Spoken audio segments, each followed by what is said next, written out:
భూమి భారతిలో ఉన్న మినీ రైస్ మిల్ గురించి తెలుసుకుందాం మనం ఇప్పుడు.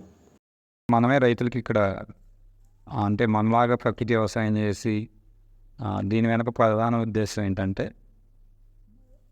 నేను ప్రకృతి వ్యవసాయంలోకి వచ్చినప్పుడు మా ఊరిలో ప్రకృతి వ్యవసాయం చేయండి అని రైతులను అడుగుతున్నప్పుడు సరేరా నువ్వు అడిగినట్లు చేస్తాను, కానీ మేము బియ్యం పండించుకుంటే మళ్ళీ మేము 1 బస్తా 6 బస్తా అంటే రైతులు ఏంటంటే ఎప్పటికప్పుడు ఫ్రెష్గా ఆడించుకుని బియ్యం తింటారు. అవును సార్. నువ్వు అన్నట్టుగానే మేము పండించాం అనుకున్నాం. 25 సెంట్లు ఎకరంలో ఒక 10 బస్తాలు వస్తాయి. దాన్ని బియ్యం పట్టించాలంటే మాకు పెద్ద రైస్ మిల్లుల్లో వాళ్ళు పట్టించేవారు. ఒకవేళ పట్టించినా కానీ శుభ్రం చేయరు. పట్టించినా కానీ ఆల్రెడీ యూరియాలు డిఏపితో పండించిన రైతులు బియ్యాలు ఉంటాయి కాబట్టి అవి పార్ట్స్ వస్తాయి కదా, అప్పుడు మాకు ఉపయోగం ఏంటి అని అన్నారు. దానికి పరిష్కారంగానే ఈ చిన్న రైస్ మిల్ ఆలోచన నాకు వచ్చింది. మీ సొంతంగా అంటే ఇది ఆలోచనని నేను మా ఊరు ఒకసారి జేడి లక్ష్మీనారాయణ గారు వచ్చారు. ఓకే. మాజీ సిబిఐ డైరెక్టర్. ఆయన వచ్చినప్పుడు నేను ఇలా ఉంది సార్ పరిస్థితి, అంటే మీకు ఏమన్నా అవసరాలు ఉన్నాయా ఏంటి, రైతులకి ఏం కావాలి అని అడిగినప్పుడు నేను దీని గురించి చెప్పాను. జేడి ఫౌండేషన్ అని ఉంది. ఓకే. వారిది జాయింట్ ఫర్ డెవలప్మెంట్ అనేది వారి యొక్క ఫౌండేషన్. ఆ ఫౌండేషన్ తరఫున మాకు దీన్ని అందించారన్నమాట. ఇది పూర్తిగా సోలార్ వ్యవస్థతో నడుస్తుంది. సోలార్ ప్యానల్స్ పైన ఇది అప్పట్లోనే అంటే ఇది నా పెట్టి 4 ఏళ్ళు అవుతుంది.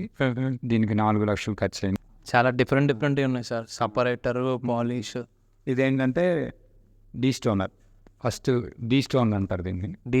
డీస్టోనర్ అంటే వడ్లో ఉన్న మట్టి గడ్డలు, ఓకే, తర్వాత చెత్త పరుపులు అన్నింటినీ వేరు చేస్తుంది. ఇది హల్లర్ అంటారు. మీరు వడ్ల నుంచి ఓకని వేరు చేసి బియ్యాన్ని ఇస్తుంది. ఓకే. ఇది హల్లర్ అంటారు, లేదా రబ్బర్ షమ్మర్ అంటారు. ఇది సపరేట్. అంటే దీంట్లో కొన్ని వడ్లు బియ్యం కలిసి ఆ వడ్లు బియ్యం కలిసి వచ్చి ఇట్లా వస్తాయి.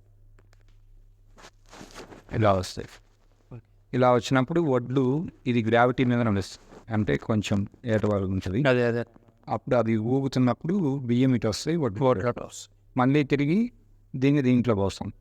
యాక్చువల్గా దీన్ని ఇలానే ఎందుకు వదిలేసామంటే మేము 360 రకాలు పండిస్తామని చెప్పాను. దాంట్లో ఏ బియ్యం ఎలా ఉందో తెలుసుకోవాలంటే వేరే కనిచ్చిపోకుండా సపరేట్గా ఉండదు. అప్పుడు అవి వచ్చేది కేజీ అంటే దీంట్లో కేజీ వడ్లు వేసినా కూడా మనకు బియ్యం వస్తాయి. కాకపోతే మీకు చాకిరి బాగా విరిచాయి, కానీ దీన్ని కూడా సింప్లిఫికేషన్ చేయొచ్చు. దానివల్ల ఏంటంటే మళ్ళీ కలిసిపోయి వస్తాయి అనే ఉద్దేశంతో దీన్ని ఎట్లానే ఉంచాం. ఓకే. ఇది అయిపోయిన తర్వాత ఎవరైనా రైతులు కావాలి అని కోరుకుంటే వాళ్ళకి పాలిష్.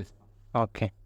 దీంట్లో సింగిల్ పాలిష్ వస్తుంది, ముడి బియ్యం వస్తుంది, ముడి బియ్యం దీంట్లో వస్తుంది, ఫుల్ పాలిష్ కూడా వస్తుంది. మొన్న నల్ల బియ్యం పాలిష్ చేశారు. ఇది నల్ల బియ్యం తాలూకు పౌడర్ ఆఫ్ తౌడు. అదేనండి సార్. మోస్ట్లీ న్యాచురల్ ఫార్మింగ్లో చేస్తున్నారంటే వాళ్ళు ముడి బియ్యమే తింటారు. పాలిష్ చాలా తక్కువ మంది తింటారు. కానీ లోకల్గా రైతులు ఆల్రెడీ దీనికి పాలిష్ బియ్యానికి అలవాటు పడిన వాళ్ళు కొంతమంది, అంటే ఎక్కువ పాలిష్ అయితే నేను చేయననే చెప్తా, వాళ్ళకి అర్థం అవ్వాలి. లైట్ పాలిషే చేసిస్తారు. మెల్లిగా అలవాటు చేసుకోండి అని చెప్తాను. అది ఆవుకే సార్. ఇంకా తౌడు ఆవుకి చాలా మంది రైతులు వాళ్ళు తీసుకెళ్తారు. ఇప్పుడు తౌడుకు కూడా డిమాండ్ పెరిగింది. సత్యనారాయణ రాజు గారు కానీ, డాక్టర్ రామచంద్రరావు గారు కానీ వీళ్ళందరూ చెప్పడం వల్ల తౌడుని రాత్రిపూట గ్లాసులో 2 స్పూన్లు వేసుకొని నానబెట్టుకుని ఉదయాన్నే తాగుతున్న వాళ్ళు చాలా మంది. ఓకే. అంటే తెల్ల బియ్యం తింటూ తెల్ల బియ్యాన్నే మానుకోవట్లేదు, కానీ తౌడు రూపంలో వాళ్ళు ఆ బియ్యాన్ని తీసుకుంటున్నారు. తౌడుకు కూడా మంచి డిమాండే ఉంది. మనం దీన్నే శుభ్రంగా జల్లిచ్చి ఇస్తుంటాం.